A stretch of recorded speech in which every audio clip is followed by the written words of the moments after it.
Excelentíssimo Senhor Presidente da Assembleia, excelentíssimas Senhoras Secretárias da Mesa da Assembleia, excelentíssimo Senhor Presidente da Câmara, senhores vereadores, senhores deputados, senhoras e senhores, boa tarde.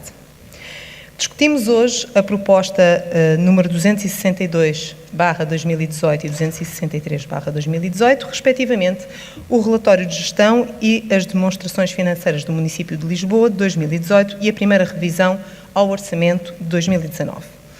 No passado dia 12 de abril, o município apresentou as suas contas pela voz do seu agora novo e vigoroso vice-presidente João Paulo Saraiva, sob o título Contas certas, equilibradas e sustentadas.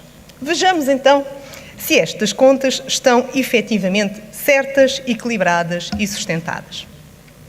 Muito bem. O município de Lisboa apresentou em 2018 uma redução de 15% no passivo, o que é positivo.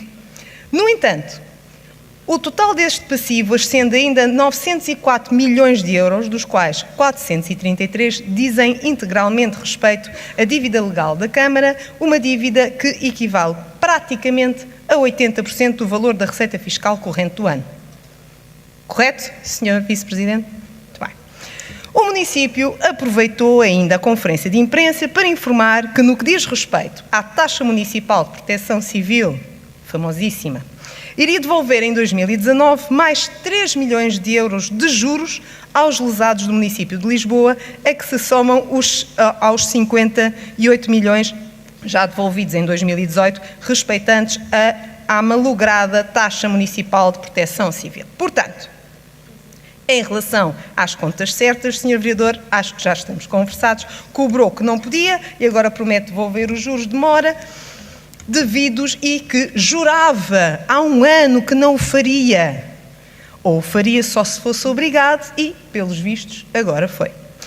Mas, em 2018, o município registrou pela primeira vez, desde 2014, uma quebra na receita respeitante aos proveitos por via de taxas e impostos. Esta receita quebrou face a 2017 cerca de 30 milhões de euros, o que pode indiciar uma inversão no ciclo de crescimento contínuo da receita por via de impostos e taxas que se verificava já nos últimos 5 anos. Apesar disso, o município não inverteu em 2018 o crescimento dos custos operacionais, o mais rígido e difícil de alterar e que manteve a reta de crescimento da receita, desta vez de quase 6%, atingindo cerca de 489 milhões de euros. Despesas rígidas e receita com sinal de inversão não indiciam um futuro muito auspicioso nas contas do município. Contas equilibradas, Sr. Vereador, se calhar também não teremos a muito curto prazo. Sabemos agora, com a recente crise política promovida pelo Sr. Primeiro-Ministro, que comprometer-se hoje com despesas que no futuro poderão não ser sustentáveis por receita colocaria em causa a sua continuidade no Executivo como Vice-Presidente. Cuidadinho. E provavelmente deste Executivo Municipal tão alinhado com o Governo. Não queremos que comprometa a sustentabilidade do município e apelamos à sua prudência, Sr. Vice-Presidente, não deixando de assinalar hoje algumas nuvens negras que avistamos nesta matéria.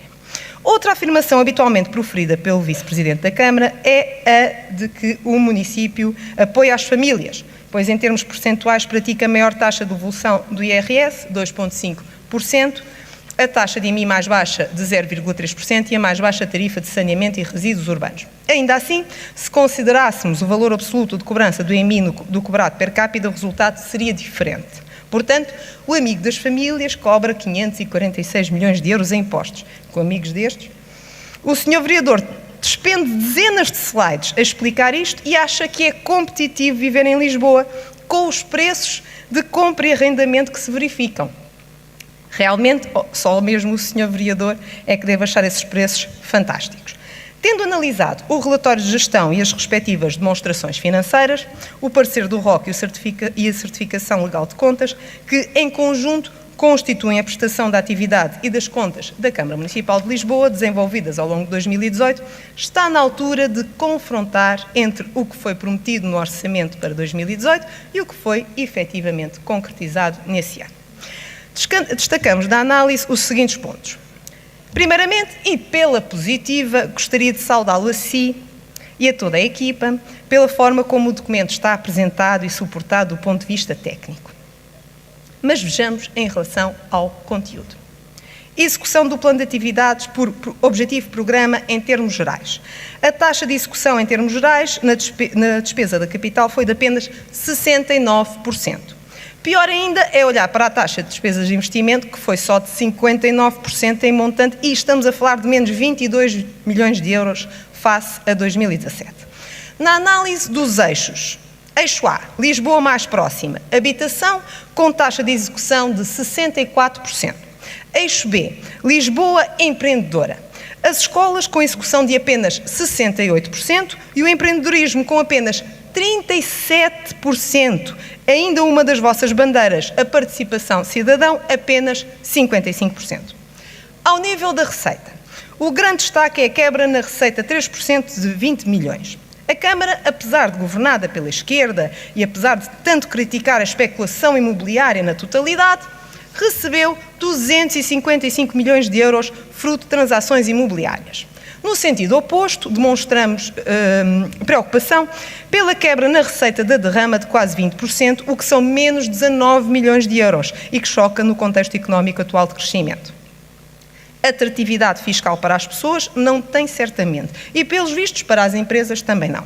Preocupante na quebra da receita é que a sua volatilidade choca com a rigidez da despesa.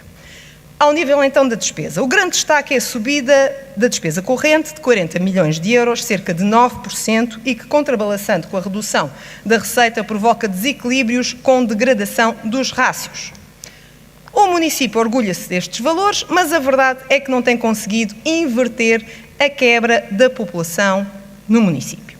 A política de atratividade fiscal não tem obtido os resultados esperados e não tem mais residentes, apesar de ser pelo 6º ano consecutivo o melhor município para viver, visitar e fazer negócios. Disse.